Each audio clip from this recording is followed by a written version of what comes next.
오늘 우리가 맥주 감사주일로 지킵니다. 우리가 보리를 수확하는 것도 아니고 꼭 이 날이 우리가 뭔가 감사해야 될 제목이 있는 것도 아닌데 왜 이 날을 지켜야 되나 아마 그렇게 생각하는 성도님도 계시지 않을까 생각을 합니다. 그런데 우리가 가만히 생각해 보면 7월 첫째 주에 이 맥주 감사주일을 지키는 이유를 한번 생각을 해보면 한 해 동안 하나님께서 특별히 상반기 가운데 하나님이 주신 은혜를 기억하고 생각해보는 날로서 이 날이 우리에게 중요할 수 있습니다. 그냥 감사하면 되지 꼭 맥주 감사주일로 지켜야 되냐라고 이야기를 하신다면 이 날이 필요합니다. 이 날이 있어야 우리가 감사하는 마음을 하나님이 지금까지 해주셨던 것을 기억할 수 있게 되는 것입니다. 우리 옆에 있는 성도님들하고 함께 인사하시겠습니다. 감사하며 삽시다 라고 한번 인사해 주십시오. 특별히 한 해의 절반을 지나면서 우리 성도님들이 감사하는 오늘이 되었으면 좋겠습니다. 그러면 우리가 무엇을 감사해야겠습니까? 아마 성도님들 지금까지 우리를 지켜주신 것에 대해서 감사하실 것이고 또한 아무런 사고 없이 우리의 자녀들 그리고 우리의 가족들 그리고 우리 교회가 아무런 사고 없이 이렇게 지켜주신 것에 대해서 감사할 수 있습니다. 특별히 우리 성도님들에게 오늘 이렇게 감사했으면 좋겠습니다. 우리가 구원받은 것을 하나님이 우리를 구원하신 것에 대한 감사의 절기가 오늘 되었으면 좋겠습니다. 우리가 하나님 앞에 감사하는 여러 가지 중에서 우리가 하나님의 은혜에 감사한다라고 했을 때 우리가 그러면 어떻게 구원을 받았느냐 무엇으로부터의 구원이냐라고 한다면 바로 죄로부터 구원받은 것입니다. 이 죄는 사람을 죽일 수 있고 모든 사람은 죄가 있으면 하나님과 함께 할 수 없습니다. 하나님과 함께 할 수 없게 되면 생명이 끊어지게 되고 죽음에 이르게 됩니다. 그래서 우리가 구원받았다는 건 죄의 문제가 해결이 되었다라고 말할 수 있는 것입니다. 죄로부터 구원받은 것에 대한 감사, 이것이 맥주 감사주의를 지키는 우리 성도님들의 감사의 시간이 되었으면 좋겠습니다. 예수님께서 이 땅에 오신 목적이 바로 이것이 아니겠습니까? 죄의 문제를 해결하기 위해서 이 하나님의 백성들을 구원의 길로 인도하시는 그 예수님이 이 땅에 오신 것입니다. 죄와 하나님과는 함께 할 수 없기 때문에 죄의 문제가 반드시 해결이 되어야 됩니다. 그 일을 위해서 예수님께서 이 땅에 오신 것입니다. 그런데 지금 예수님께서 이 땅에 오셔서 그 백성들에게 이 구원받는 복음을 전했을 때 그 백성들이 반응하는 것을 보면 하나님을 떠나서 또한 하나님을 대적하는 모습을 보여줍니다. 분명히 하나님의 율법, 하나님의 말씀을 믿고 있다고 했는데 그들이 하는 것을 보면 그렇지 않은 것 같습니다. 특별히 지도자들, 바리새인들, 이 사람들은 예수님이 전하는 복음과 예수님이 하나님의 아들로 이 땅에 오신 것을 믿지 않을 뿐만 아니라 예수님을 죽이려고 한 것입니다. 그것을 보고 니고데모라는 사람은 이 율법을 잘 알고 있는 그들을 향해서 그 사람들에게 우리 이렇게 하면 안 된다라고 이야기합니다. 같이 읽겠습니다. 우리 율법은 사람의 말을 듣고 그 행한 것을 알기 전에 심판하느냐. 니고데모가 봤을 때에 지금 이 사람들이 특별히 지도자들이 바리새인들이 하는 것은 하나님의 말씀인 율법의 절차도 따르지 않고 있다. 일단 이야기도 들어보고 해야 되는데 이렇게 하면 안 된다라고 이야기를 하는 것입니다. 그렇게 이야기를 하면 이들이 알아들어야 했을 텐데 그들은 그렇게 하지 않습니다. 니고데모를 향해서 이야기합니다. 너도 갈릴리에서 왔느냐? 네가 갈릴리 사람이니까 지금 갈릴리 출신인 이 예수님을 너희가 편드는 것이 아니냐? 네가 지금 그렇게 하고 있는 거 아니냐? 갈릴리에서는 선지자가 나올 수 없다. 이렇게 오히려 니고데모를 탓하고 이 니고데모가 하는 말을 듣지 않으려고 합니다. 예수님께서 이 땅에 오신 목적은 하나님의 백성들이 이 죄에서 구원받는 그 일을 위해서 이 땅에 오셨는데 특별히 하나님의 말씀을 잘 알고 있다는 이 율법을 아는 이 사람들은 오히려 그것을 판단하고 있습니다. 하나님의 말씀대로 판단하는 것이 아니라 자신들의 생각대로 율법의 절차도 따르지 않으면서 그들이 지금 판단하고 예수님을 죽이려고 하는 것을 보게 됩니다. 죄의 모습은 여러 가지 다양하게 드러납니다. 특별히 죄의 모습 중에 하나는 바로 교만한 것입니다. 내가 생각하는 것이 맞고 내가 하는 것이 옳고 그 외에 다른 것들은 틀렸다. 받아들이지 않고 겸손하지 않은 것이 바로 죄의 모습입니다. 바로 그들이 이러한 모습을 보였다는 것입니다. 예수님께서 이러한 것들을 모르셨겠습니까? 예수님은 다 알고 계십니다.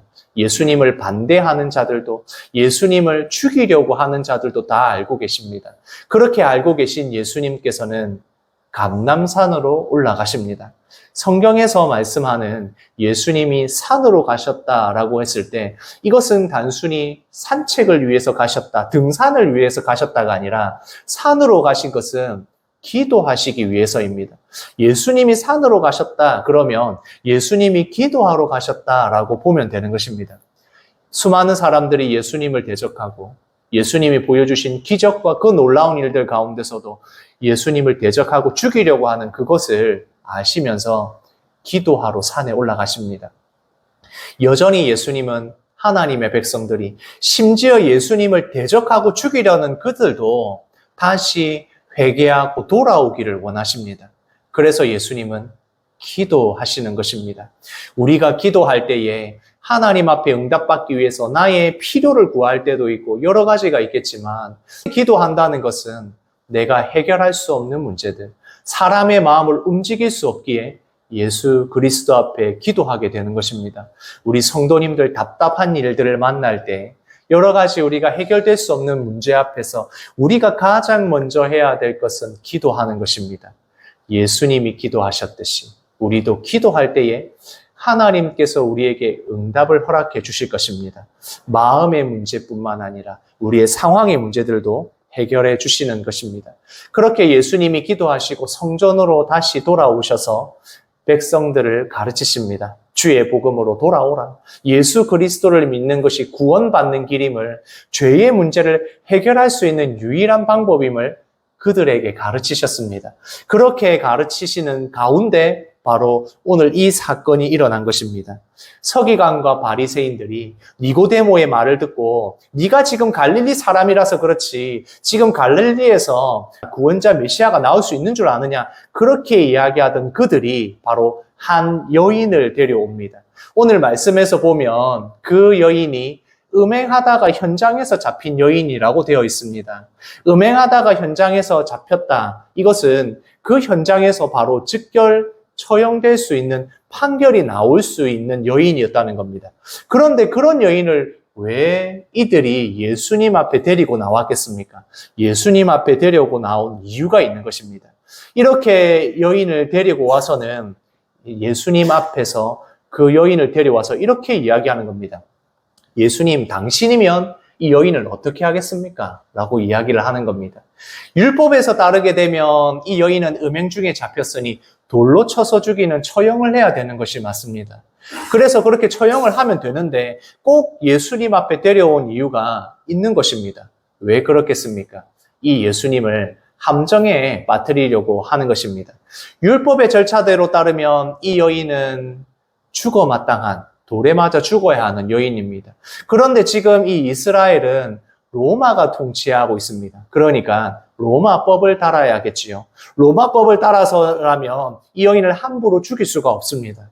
그러니까 이 곤란한 상황을 만든 것입니다. 만약 예수님께서 여기서 이 여인을 죽여라 라고 한다면 당신이 말한 하나님의 말씀의 긍휼은 어디 있느냐 이렇게 나올 것이고 또한 이 로마법에 따라서 이렇게 죽이면 안 되는데 당신은 지금 로마의 법을 어겼어 이렇게 되는 것이고 반대로 이 여인을 놓아줘라 이렇게 이야기를 하면 당신이 지금 하나님의 말씀인 율법을 어기는 거 아닙니까? 이렇게 어떤 식으로 해도 걸려들도록 만들기 위해서 완벽한 함정을 세웠다라고 생각하고 이 여인을 데려온 것입니다. 예수님께서 말씀하신 게 있습니다. 같이 읽겠습니다. 외모로 판단하지 말고 공의롭게 판단하라. 예수님께서 율법의 말씀을 진짜 법으로만 이해하고 그리고 그 법으로 이해한 가운데 긍휼과 하나님의 은혜가 없는 그들을 향해서 외모로 판단하지 말고 하나님의 공의로 판단하라고 했습니다. 하나님의 공의는 하나님의 법을 어기면 즉각 그것을 처리하고 처형하는 그런 날카롭고 무서운 법이 아니라 하나님의 사랑과 긍휼 안에서 하나님의 백성답게 살아가는 그 법, 그래서 하나님의 공의로 판단하라고 했는데 지금 그들은 어떻게 하고 있습니까? 어떻게 해서든지 예수님을 한번 넘어뜨리기 위해서 예수님의 명성에 흠이 가게 하고 율법을 지키지 않는 자로 만들어가기 위해서 지금 함정을 파는 모습을 볼 수 있는 것입니다. 하나님의 법을 잘 지키려고 하는 것이 아니라 하나님의 법을 이용해서 예수님을 어떻게든 함정에 빠뜨려야겠다라고 생각하는 것입니다.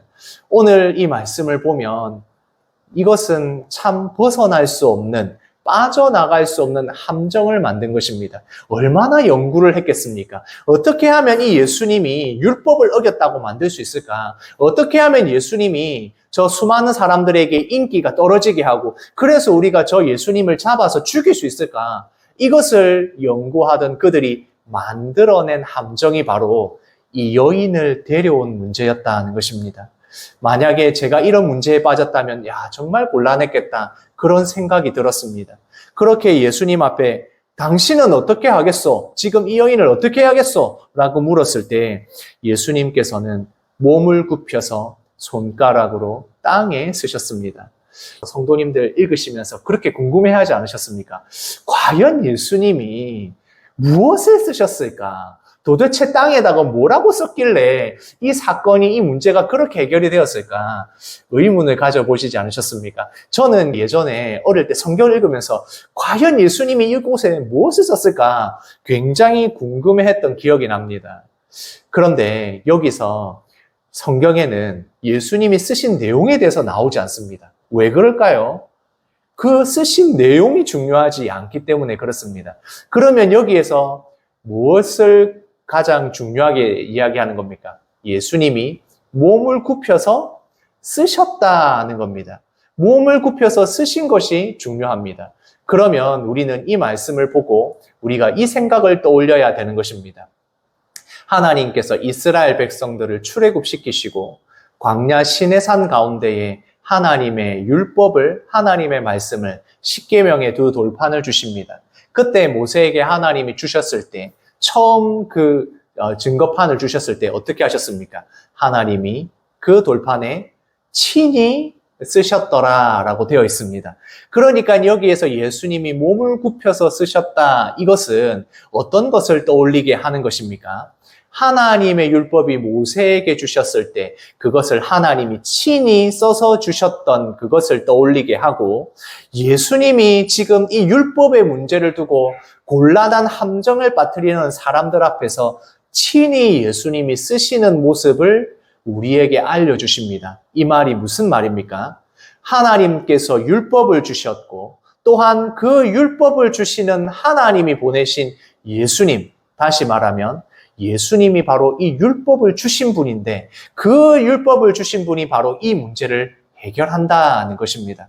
예수님이 쓰셨던 내용이 중요한 것이 아니라 예수님이 쓰시는 행위를 통해서 바로 그 예수님이 율법의 주인이시다, 하나님의 말씀의 주인이시다, 이것을 우리에게 알려주는 것입니다. 그래서 이 말씀은 우리가 어떻게 하나님의 율법을 통하여서 이 문제를 해결할 수 있는가? 예수님이 어떤 대답을 주시는가? 다른 말로 하면 하나님이신 예수님이 이 문제에 대해서 어떻게 해야 한다고 하는가? 이것을 우리에게 알려주려고 하는 것입니다. 이 예수님께서 이 곤란한 문제에 어떻게 대답을 하실까? 우리에게 알려주시는 것입니다. 그때 예수님이 쓰신 후에 일어나서 그들에게 말씀합니다. 같이 읽겠습니다. 너희 중에 죄 없는 자가 먼저 돌로 치라. 너희 중에 죄가 없는 자가 먼저 돌로 쳐라 라고 이야기를 하십니다. 이 말씀은 그 모든 사람들에게 죄가 없다면 이 여인을 너희가 죽일 수 있다, 심판할 수 있다라고 이야기하는 것입니다. 저는 그 생각을 해봤습니다. 만약 예수님이 아니라 제가 그 자리에서 여기서 죄 없는 사람이 돌로 치시오라고 했다면 어떻게 됐을까? 아마 그 사람들이 화가 나가지고 난리가 났거나 아니면 오히려 제가 돌에 맞았을 수도 있겠다. 이 생각을 하게 됩니다. 이렇게 지금 예수님을 함정에 빠뜨리려고 온 사람들입니다. 바리새인들이고 지도자들이고 그리고 어떻게든 예수님을 옭아매려고 왔는데 예수님께서 너희 중에 죄가 없는 자가 돌로 쳐라 라고 이야기를 하시고 앉아서 다시 쓰기 시작하셨을 때 그들이 어떻게 했다고요? 같이 읽겠습니다. 그들이 이 말씀을 듣고 양심의 가책을 느껴 그들이 양심의 가책을 느껴서 한 사람 한 사람 떠나가더니 어른에서부터 아이까지 구경 온 모든 사람들이 예수님이 쓰고 계시는 가운데 다 그 자리를 달아났다. 그 자리에서 다 빠져나왔다. 아무도 남지 않았다는 것을 이야기합니다. 예수님께서 그곳에서 말씀하셨을 때에 예수님이 그 말씀을 하셨을 때 일어난 일이라는 것입니다. 제가 했으면 일어나지 않을 일. 그러나 예수님이 너희 중에 죄가 없는 자가 돌로 쳐라 했을 때 그들은 떠나가게 됩니다. 왜 그랬을까요? 예수님께서 말씀하셨기 때문에 그렇습니다. 하나님이신 그 예수님께서 그 사람들 앞에서 너희가 죄가 없다면 쳐라 라고 한 그 말을 듣고 그들의 마음에 찔림이 있었다. 양심의 가책을 느끼게 되었다는 겁니다. 지금 예수님을 함정에 빠뜨리려고 했던 그들의 그 마음이 드러나게 되었고 그리고 그 사람들이 가지고 있는 죄들이 드러나게 되어서 자기들이 그 자리를 떠날 수밖에 없었다는 겁니다. 요한복음에서 말씀합니다. 같이 읽겠습니다. 태초에 말씀이 계시니라. 이 말씀이 하나님과 함께 계셨으니 이 말씀은 곧 하나님이시니라. 태초부터 계신 그 예수님은 하나님의 말씀으로서 이곳에 빛으로 오셨고 또한 이 땅 가운데 오신 그 빛이 비추면 그 말씀이신 예수님이 비추어 주시면 모든 것이 다 드러나게 됩니다. 우리가 깜깜하다가 밝아지면 아, 방이 청소가 안 됐네. 야, 여기 이렇게 더러웠네. 이런 것들을 다 알게 되지 않습니까?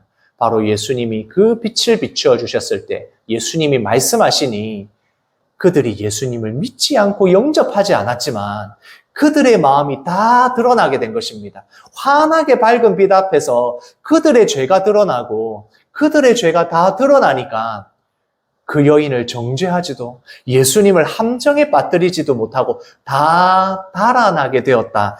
이 말씀에서 그렇게 이야기를 하고 있는 것입니다. 그들이 죄책감을 느꼈다는 겁니다. 죄에 대한 책임감을 느꼈다는 겁니다. 하나님의 말씀이 예수 그리스도께서 말씀하시면 그 말씀을 듣고 나의 모든 것이 다 드러나게 됩니다. 하나님의 말씀을 들을 때에 성경의 말씀을 읽을 때에 그 말씀을 묵상할 때에 나 자신이 드러나게 됩니다. 내가 얼마나 추악하고 더러운 자인지 내가 얼마나 죄가 많은 자인지를 드러냅니다. 하나님의 말씀이 바로 그러한 능력이 있습니다. 이 시간에 우리의 죄가 드러나고 죄가 무엇인지를 알게 되면 이 내가 여기에 있는 이 자리에 있는 것이 얼마나 큰 은혜인지를 알게 되는 것입니다. 그 자리에 있는 사람들이 심지어 예수님을 영접하지 않고 믿지 않았던 자들임에도 불구하고 죄책감을 느끼고 그 여인을 정죄하지 못하고 다 떠나가게 되었다. 이렇게 말씀하고 있는 것입니다. 하나님의 말씀은 나의 죄를 드러냅니다. 내가 하나님의 말씀을 듣고 내 마음에 찔림이 있다면 정말 정상적인 반응이 일어나고 있는 것입니다. 성령 하나님께서 나의 부족함과 연약함과 나의 죄의 그 깊은 부분까지도 다 드러내시고 보여주십니다. 그래서 내가 어떤 사람인지, 내가 다른 사람들 보기에는 정말 괜찮은 사람처럼 포장하고 있던 것들이 다 드러나서 내가 죄인입니다. 내가 주 앞에 죄인입니다. 내가 주의 말씀을 들을 자격도 없는 자입니다. 이렇게 죄를 회개하고 드러내게 되는 것입니다.